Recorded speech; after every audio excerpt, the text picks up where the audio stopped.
Es un placer participar en este primer congreso virtual de la contratación pública organizado por PECOP. Quiero darle las gracias especialmente a Guillermo Yáñez por haberme invitado y espero poder de alguna manera contribuir al conocimiento común con mi aportación o mi punto de vista sobre el canal de denuncia. La primera cuestión controvertida que ofrece el canal de denuncia es su propia denominación. Nosotros preferimos hablar de un canal de alertas o de un canal de información porque entendemos que enterarnos cuanto antes de un error nos ofrece la oportunidad para corregirlo y enmendar las posibles consecuencias negativas de nuestra actuación.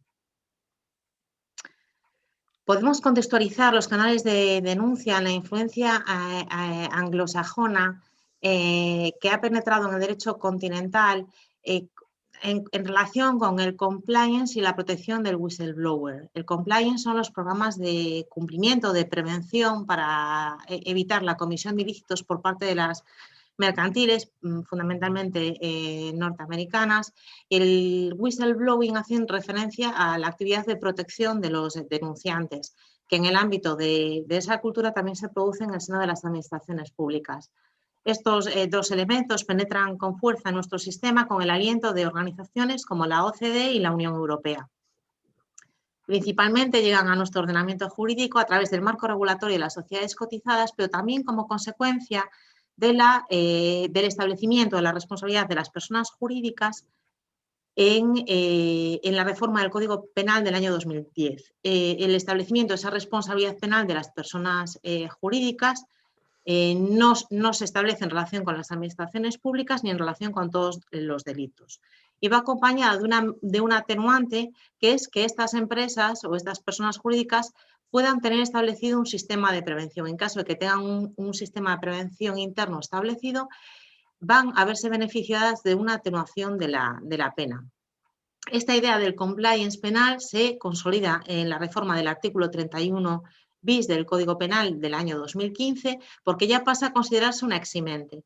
Para considerarse como tal eximente debe cumplir toda una serie de requisitos, entre los que están que estas personas jurídicas tengan un canal de denuncias que sea obligatorio. Esa influencia también va a pasar a la contratación a raíz de la aprobación de la última ley de contratos del año 2017 desde el punto de vista del licitador en el artículo 72 y desde el punto de vista también del órgano de contratación en el artículo 64. Así se prevén, cuando se regulan las prohibiciones de contratar, que puedan resultar estas enervadas si los licitadores han adoptado medidas para prevenir ilícitos administrativos. En el caso del órgano de contratación se recoge por primera vez no solo la obligación de la administración de cumplir con la legalidad, sino también la obligación de establecer un conjunto de medidas adoptadas a cada organización para prevenir actuaciones que puedan dar lugar al fraude, al favoritismo, a la corrupción. Y también desde el punto de vista de la obligatoriedad de las comunicaciones se recoge en el apartado 2 del artículo 64 la previsión de que cualquiera está obligado a comunicar al órgano de contratación el conocimiento de un eventual o de un real conflicto de intereses. En relación ya con el canal de denuncias, debemos señalar que hay una regulación mínima estatal en la Ley Orgánica de Protección de Datos que se introduce en el artículo 24 y a nivel europeo la novedad de la aprobación de la Directiva 2019-1937 del Parlamento y del Consejo de 23 de octubre relativa a la protección de las personas que informen sobre infracciones del derecho de la Unión. Junto a estas dos normas que se refieren al canal, hay que tener en cuenta que la obligación de informar sobre posibles incumplimientos ya se recoge en muchas normas, desde la Ley de Enjuiciamiento Criminal, que habla de la obligación de denunciar ese tipo de ilícitos, a las obligaciones que tienen los funcionarios o los directivos en el Estatuto Básico del Empleado Público, en la Ley de Transparencia y Buen Gobierno, de denunciar algún tipo de incumplimiento e irregularidad. Incluso en la Ley Orgánica para la Igualdad Efectiva de las mujeres y de los hombres recoge una obligación de denuncia a los representantes sindicales cuando tengan conocimiento de acoso por razón de sexo o de acoso sexual. Al margen de la existencia y con anterioridad a la existencia de esa regulación mínima en la Ley Orgánica de Protección de Datos, a nivel autonómico ya fueron proliferando normas, pudiendo destacar la experiencia del canal de denuncia de las agencias antifraude de Cataluña y de la Comunidad Valenciana. Y a nivel local también contamos con experiencias como la del buzón ético del Ayuntamiento de Barcelona. Actualmente en el Ayuntamiento de Vigo estamos trabajando en un sistema de información de denuncias en desarrollo del plan de integridad de contratación. Con todo, no podemos dejar de referirnos a un canal que es común a todas las administraciones, que es el canal Infofraude, que surge como consecuencia de una exigencia del reglamento de los fondos europeos. A este canal se han adherido numerosas entidades locales y comunidades autónomas que son organismos intermedios en la gestión de esos fondos. En nuestra opinión, el establecimiento de un canal de denuncia en materia de contratación puede encontrar fundamentos profundos tanto en el gobierno abierto como en los marcos de integridad impulsados desde la OCDE, como en el derecho a una buena administración, y afecta de manera muy directa, desde el punto de vista del informante, a los derechos fundamentales de libertad de expresión y del derecho de la información. Nos interesa ahora poner énfasis en el derecho a una buena administración, por cuanto que parte de la idea de que para luchar contra la mala gestión no solo debemos usar una represión, sino que debemos usar una visión preventiva, de manera que la organización, el diseño de la organización y de los procesos puede ayudar a luchar contra la mala gestión. También nos interesa destacar los marcos de integridad. Esta idea alentada desde la OCDE hace referencia a que la implantación en las organizaciones de normas, procesos y órganos orientados a fomentar la integridad puede ser una buena manera de prevenir conductas ilegales. Sobre el gobierno abierto iremos más adelante. Pues bien, si nos centramos ahora, concretando un poco más a nivel legal en el fundamento del canal de información, lo encontramos en materia de contratación pública en el artículo 1 de la Ley de Contratos. Por un lado, porque establece por vez primera el principio de integridad, y además también en el artículo 1.3 recoge las cláusulas sociales y medioambientales, lo que se ha venido a llamar en la contratación estratégica, de la que creo que va a hablar en este congreso como experto Santiago Lesmes, y podemos entender incluida en esas cláusulas sociales las cláusulas de contenido ético. Además, el artículo 64, como acabo de adelantar, recoge la obligación de tomar medidas preventivas. ¿Y qué medidas preventivas son esas? Bueno, pues entre ellas, si acudimos a la recomendación de la Unión Europea sobre profesionalización de la contratación, nos va a recoger de forma expresa el establecimiento de un canal de denuncias. Desde otro punto de vista, también este artículo 64 viene a establecer un deber de informar, al menos con respecto a los conflictos de intereses, y además lo recoge con amplitud. Cualquiera que tenga conocimiento, no se limita a un empleado del órgano de contratación. Finalmente, como ya hemos adelantado, hay que tener en cuenta el artículo 24 de la Ley Orgánica de Protección de Datos y también la directiva Whistleblowing. Con respecto a esta directiva, que es, bueno, le hemos puesto así porque es como se suele llamar la directiva a la que nos referíamos antes, de protección del informante, que se refiera a infracciones del derecho de la Unión Europea. En esta directiva nos tenemos que parar porque se establece que ha de ser aplicable a todas las administraciones públicas. En el caso de los ayuntamientos, exima a los menores de 10.000 habitantes, y en el caso de las entidades del sector privado, a los que no alcancen los 50 empleados. Y aquí nos afecta de forma directa porque en su ámbito de aplicación se refiere expresamente a aquellas infracciones que afecten a la contratación pública. En el diseño del canal nos interesa poner de manifiesto que también surja algún riesgo. Es decir, el problema que puede surgir es que si el enfoque que le damos al sistema de información de denuncias es excesivamente represor, podemos dar lugar a una cultura punitiva en el que precisamente penalicemos a aquellas personas que sean más operativas y más innovadoras, porque el error se tolere menos. Por eso entendemos que no puede ser establecido un canal de denuncia de forma aislada, sino que tiene que ir en el marco de un cambio de cultura organizativa, de la mano de una cultura de aprendizaje en el que también los licitadores tienen que acompañar a la administración con unas medidas internas más acordes a la responsabilidad social y a un compromiso ético. De manera que, por ejemplo, en el plan de integridad del Ayuntamiento de Vigo se prevé también una actuación y un objetivo operativo destinado precisamente a fomentar ese compromiso ético de los licitadores.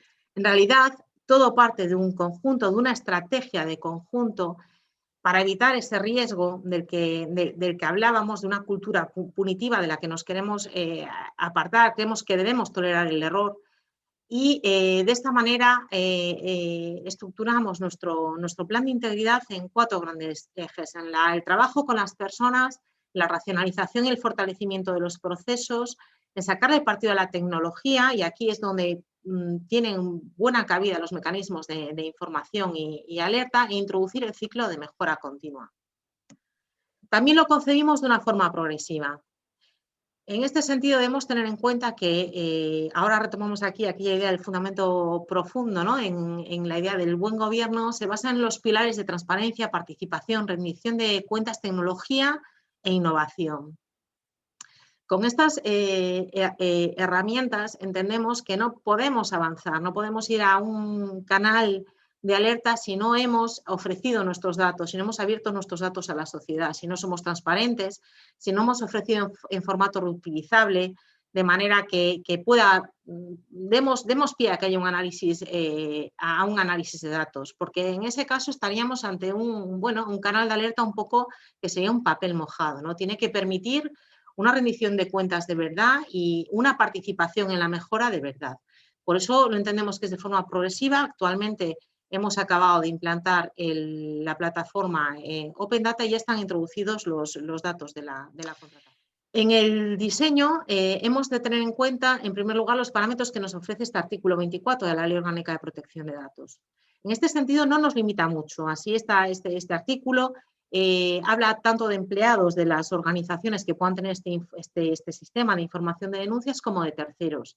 Prevé también la posibilidad de denuncias anónimas. Este es un cambio importante de la ley orgánica que viene de la mano del reglamento europeo y cambia una tendencia. Pues hasta ahora un poco había un desencuentro, ¿no?, entre la práctica compliance de muchas empresas y la posición de la Agencia Española de Protección de Datos, que entendía que no cabían las denuncias anónimas, y eso había calado en algún informe jurídico, uno del año 2017 y en una guía laboral que tenían. Ahora queda claro con la nueva ley orgánica que sí que cabe la posibilidad de denuncias anónimas. En principio, sobre qué se informa, se prevé cualquier contravención de normas, sea general o sea sectorial. Los parámetros más importantes que nos da para el diseño es que va a haber una información previa a los terceros posibles usuarios y a los empleados que puedan usar ese canal, que ha de ser un canal efectivo, seguro, en el que se preserve la identidad y la confidencialidad de los datos, tanto de los informantes como de las personas afectadas por esa información. El acceso debe ser restringido a aquellas personas que tienen encomendada el canal o el tratamiento de datos, autoridades judiciales. Y además se limita el plazo de conservación de esos datos, con excepciones, pero bueno, se prevé un plazo general de conservación de los datos de 3 meses, a partir de los cuales habrán de ser suprimidos. En relación con la directiva whistleblowing, nos interesa destacar 2 aspectos. Primero, que tiene un plazo de transposición hasta el 17 de diciembre de 2021, con algunas excepciones al 2023 para las entidades del sector privado, y que es una directiva de mínimos. Nos interesa destacar el plazo de transposición porque es una directiva muy detallada. Esto quiere decir que si no se transpone en plazo, a lo mejor nos vemos en una situación que no ignoramos en el ámbito de contratación, que es de una aplicación directa en aplicación de la jurisprudencia europea, ¿no? Y otro aspecto que nos interesa destacar mucho es que se establece esta directiva la obligación de establecer 3 canales de difusión, o contempla 3 canales de información. El canal interno de la propia entidad, la necesidad de establecer una correcta identificación de las autoridades competentes para un canal de denuncias externo, ajeno a la entidad, por lo tanto, y finalmente regula también la protección del informante en caso de que realice esa denuncia de forma pública.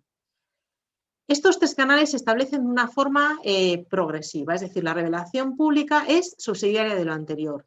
Y esto yo creo que es algo que debe de alguna manera motivar que los canales de alerta que vayamos internos, que vayamos diseñando, sean confiables y atractivos, puesto que es mucho mejor corregir el error y enmendar el posible daño a tiempo que no afrontar a lo mejor los daños reputacionales que puede ocasionar una revelación pública.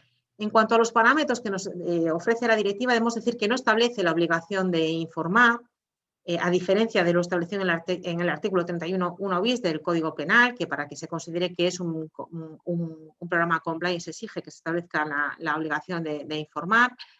La directiva no lo establece y limita la obligatoriedad de sus contenidos respecto de que la protección se va a suministrar a personas físicas. También se prevé la denuncia anónima, pero el hecho de que se limite a las personas físicas es preocupante, porque además de afectar al ámbito de contratación, afecta a muchos otros, por ejemplo, al medio ambiente, y al limitarse a las personas físicas, pues quedarían fuera fuentes de información muy importantes como, por ejemplo, las ONGs, ¿no? De forma colectiva. Esos informantes han de conocer esa información en el contexto de actividades laborales. Y esta es la posición inicial de la directiva, por eso insistimos en que es una posición de mínimos que los Estados miembros podrán ampliar. En cuanto al tipo de información que puede ser objeto de denuncia o de información, es muy amplia. Puede ser una información sobre una actuación que se entienda contraria a real, cuando se tenga una sospecha razonable, relación con infracciones reales, etcétera, potenciales. En cuanto a los requisitos de los cauces de información, sí nos aporta algún parámetro interesante desde el punto de vista procedimental. Nos establece la necesidad de darle un acuse de recibo en el plazo de 7 días al informante, que la designación de las personas encargadas o del órgano de la tramitación de esas denuncias sea en favor de personas en situación de imparcialidad, que haya una diligencia en su tramitación, que el plazo de respuesta no exceda a 3 meses, y además que se dé una información clara y accesible, no solo relativa al canal interno, sino también, como decía la Ley Orgánica de Protección de Datos, sino también a las denuncias externas. En cuanto a los soportes, ha de darse soporte a denuncias o a informaciones a través de comunicación escrita o también de forma verbal. Y como la Ley Orgánica de Protección de Datos insiste en que los cauces de comunicación sean seguros, confidenciales, efectivos y de acceso restringido. La preocupación fundamental de esta directiva es la protección del denunciante. Entonces, establece ese deber de confidencialidad, esa garantía de confidencialidad, la prohibición de represalias, que va acompañado de un régimen sancionador, pero no solo se queda ahí, sino que también prevé medidas de apoyo, de asesoramiento y asistencia jurídica, financiero, psicológico, etcétera. Y tampoco se olvida de la protección de las personas afectadas en un difícil equilibrio, y aunque no con esa amplitud, porque no es efectivamente el objeto de la directiva, se recoge los elementales derechos de defensa, tutela judicial efectiva, presunción de inocencia, la protección de su identidad y la posibilidad de sancionar la denuncia falsa.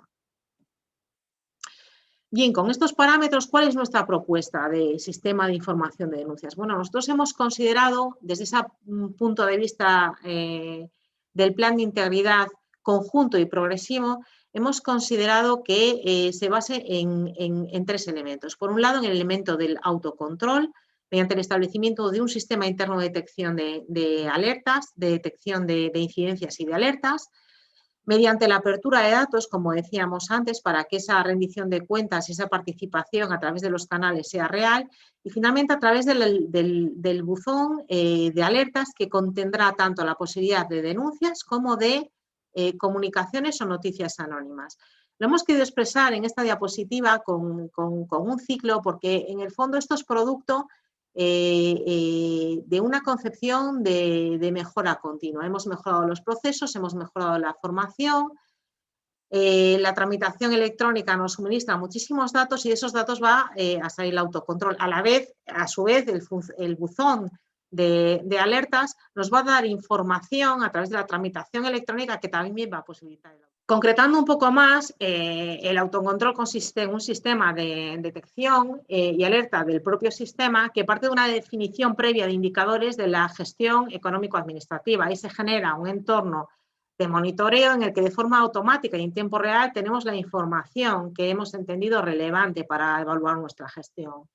Esta información debe ir destinada a diferentes perfiles, un perfil que permita la evaluación de carácter técnico, pero también un perfil estratégico que tenga la capacidad de adoptar decisiones. En cuanto a la apertura de datos, nos parece que era necesario para permitir esa participación y esa vigilancia colectiva desarrollar una plataforma Open Data y la inclusión de la información sobre contratación.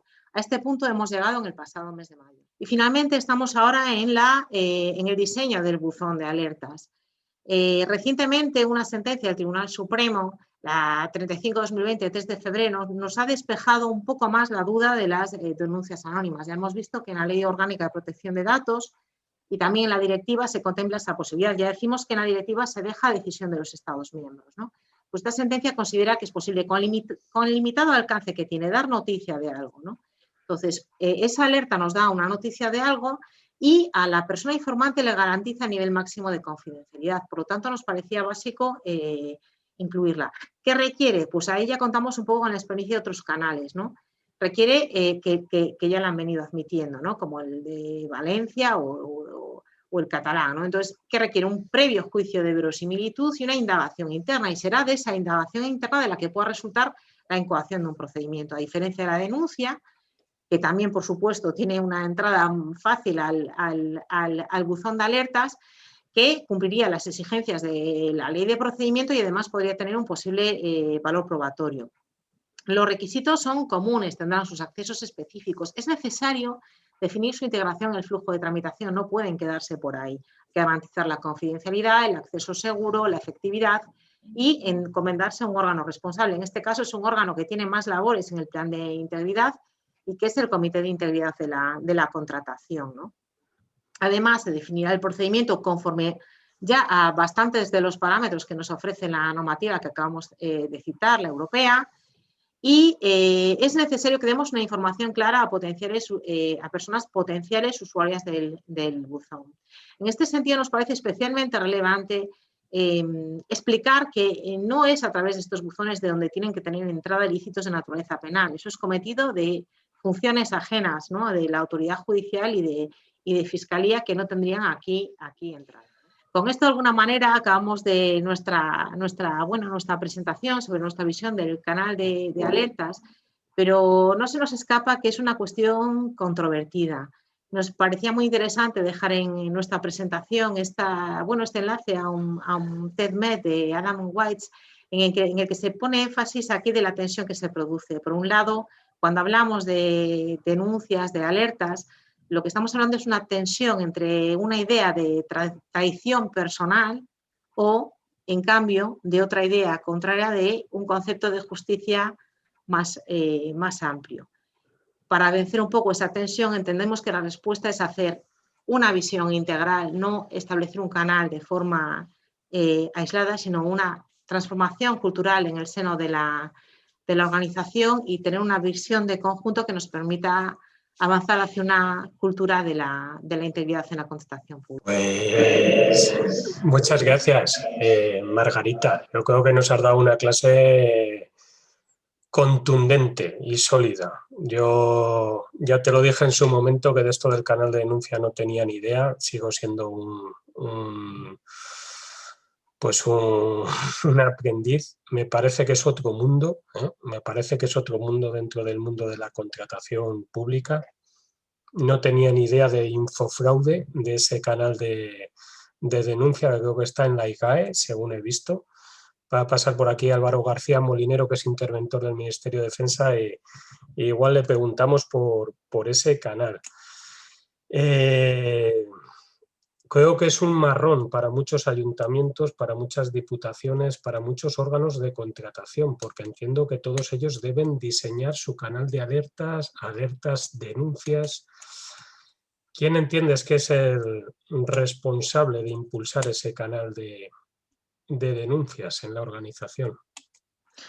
Bueno, yo entiendo que es, como acabo de decir, es un elemento de un conjunto, ¿no? Y entiendo que cada órgano de contratación debe establecer su plan preventivo porque es lo que nos exige la norma, ¿no? Con respecto a un canal de denuncias en materia de contratación hay que ver cuál es la regulación que resulta de la transposición de la directiva. He visto una noticia sobre el mes de junio que se reunía un grupo de trabajo en el Ministerio con intención de empezar a trabajar en esa transposición. Con todo esto que nos ha ocurrido, no sé si llegaremos a tiempo, pero en principio entiendo que los órganos de contratación deben preocuparse por establecer un plan, tienen que establecer un plan de medidas, intentar prevenir los daños reputacionales y también para terceros. ¿Y si no se establece, si no se prevé? Porque yo me acuerdo cuando se establecieron las obligaciones de la Ley de Transparencia que hubo un momento que se decía, bueno, sí, hay unas obligaciones, pero quién es el responsable. Luego ya salió que, bueno, salió las personas, sobre todo en el ámbito local, a que le atribuían esa competencia, esa responsabilidad. En esta materia, en el del canal de denuncia, ¿quién es el que debe responder del cumplimiento de esa obligación legal? Bueno, la obligación legal, de momento, hasta que se transporte exactamente respecto al canal de denuncia, nosotros entendemos que forma parte de ese contenido, ¿no?, de las medidas preventivas, bueno, en base un poco a esa recomendación. Hay otras medidas preventivas posibles, no es la única, y hay otras maneras de establecerlo, ¿no? Entonces, lo lógico es que se prevea en el marco de esas medidas. Si no es así, habrá que esperar un poco a ver qué es lo que transpone el Estado, y si no transpone nada, para aquellas administraciones públicas de esos ámbitos que serían en principio obligadas a tenerlo, pues se verán con el efecto directo de la directiva, y más le vale prepararse para ello antes del 21 de diciembre de 2021. Entiendo que es el órgano de contratación el que debe velar entonces, si no hay transposición, para que tengamos algún tipo de canal de escucha activa, ¿no? Bueno, Margarita, yo creo que has dado, dentro de lo que era este día de debate jurídico, pues has dado una buena clase contundente y sólida sobre este aspecto que yo creo que es muy desconocido en el mundo de la contratación, tanto para lo que son los empleados del sector público como para los que son empresarios y licitadores, que pueden ser usuarios, ¿no?, o clientes de esos canales de denuncia de determinadas prácticas. Muchísimas gracias por colaborar, por participar, por la trabajera que te has dado con la presentación y nada más. Bueno, eres muy amable, Guillermo, y gracias, pero bueno, soy un aprendiz. Bueno, Margarita, lo dejamos aquí, ¿vale? Gracias.